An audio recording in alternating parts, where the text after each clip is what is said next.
দেখিয়েছিলেন। তাদের প্রধান উদ্দেশ্য ছিল ভারত ও দক্ষিণ পূর্ব এশিয়ার মশলার বাণিজ্যকে দখল করা।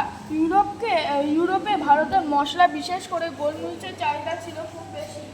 পর্তুগিজরা ভেবেছিল যে ভারতের শব্দগুলি সবারই জানা।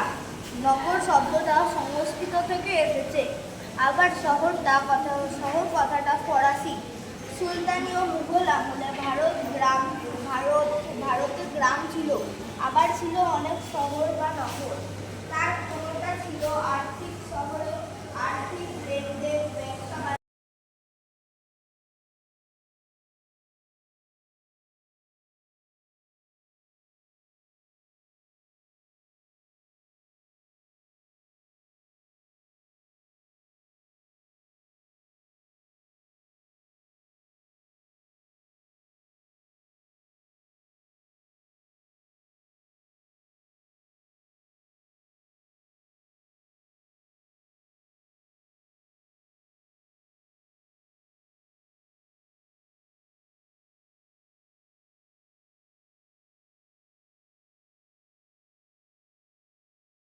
ছবিটাও থাকবে রঙিন কালির সাহায্যে তার কয়েকটি কাহিনী ফেলেছে এবং সেটিকে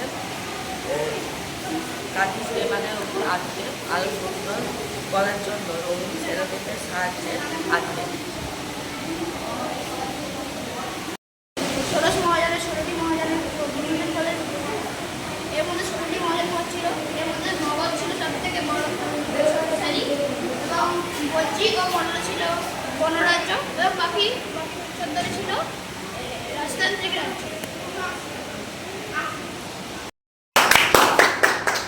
এই সভায় আমরা একটা প্রস্তাব আছে, আপনারা অনুমতি দিলে প্রস্তাব উত্থাপন করতে পারি। অনুমতি দিলাম। প্রস্তাব উত্থাপন করা হোক। আজ আমাদের সভা বঙ্গভঙ্গের বিরুদ্ধে প্রতিবাদ এবং স্বদেশী আন্দোলনের পক্ষে। স্বদেশী চিন্তা চেতনাকে উৎসাহিত করে সভার জাতীয়ত কাজ বাংলা ভাষায় শুরু করব। সবার মধ্যে গুঞ্জন শুরু করব। আনন্দে সব বাংলায় ইংলিশে চলবে না। না, আনন্দে রবি কাকার সঙ্গে আমি একমত। কনফারেন্সের বাংলা ভাষার স্থান হইয়া চাই। অনারেবল প্রেসিডেন্ট বলতেই একসঙ্গে বাংলা বাংলা বাংলায় অনারেবল প্রেসিডেন্ট বাংলায় বলুন। বাংলা। আচ্ছা, ইংরেজি বললেই কি স্বদেশী আন্দোলন বন্ধ হয়ে যাবে? স্বদেশী ভাবনা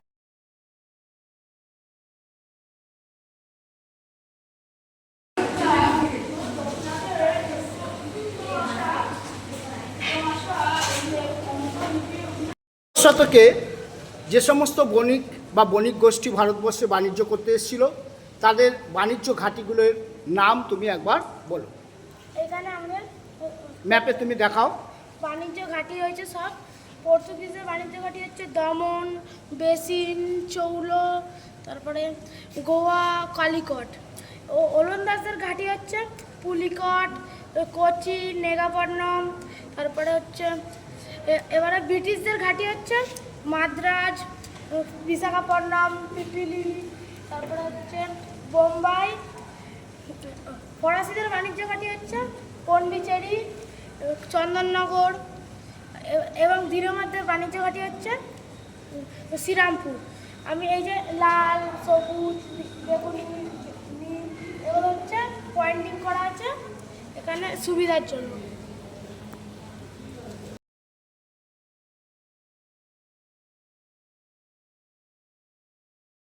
সুলতানি যুগের জল সরবরাহের সাথে বর্তমান যুগের জল সরবরাহের কোন কোন বিষয় তুমি মিল দেখতে পাও সেটা বলো।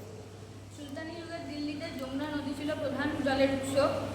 সেখানে জলের প্রধান উৎস দিল্লি না হলেও অন্যান্য নদী থেকে জল আসে।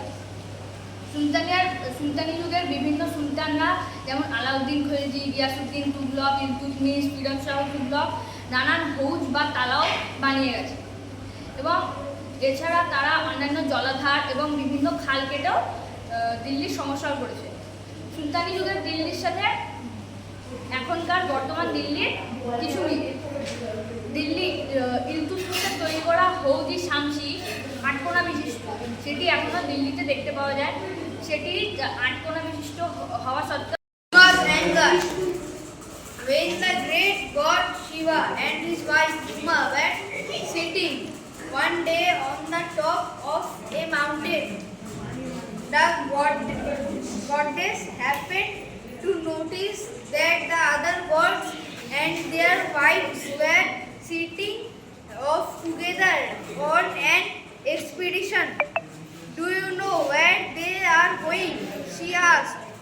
Yes, said Shiva. They are going to attend a sacrifice that is being celebrated by Daksha, one of the great sages.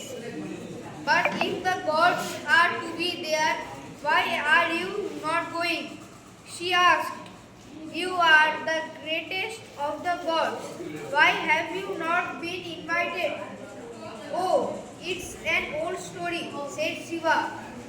A long time ago, the gods made an agreement among themselves that I was to take no part in any of the sacrifices. Uma was very angry to hear this. She said it was a strange arrangement that sought to exclude the most powerful of the gods. Indeed, she was so upset that she said she would not speak to her husband until he took steps to সুরাত আছে, এটা বোম্বাইতে আছে, গোয়াতে আছে, কালিস্টকে আছে, চচিনে আছে, তারপরে চন্দননগরে ঘাঁটি গিয়েছিল, শ্রীরামপুর কলকাতায়, তারপরে আছে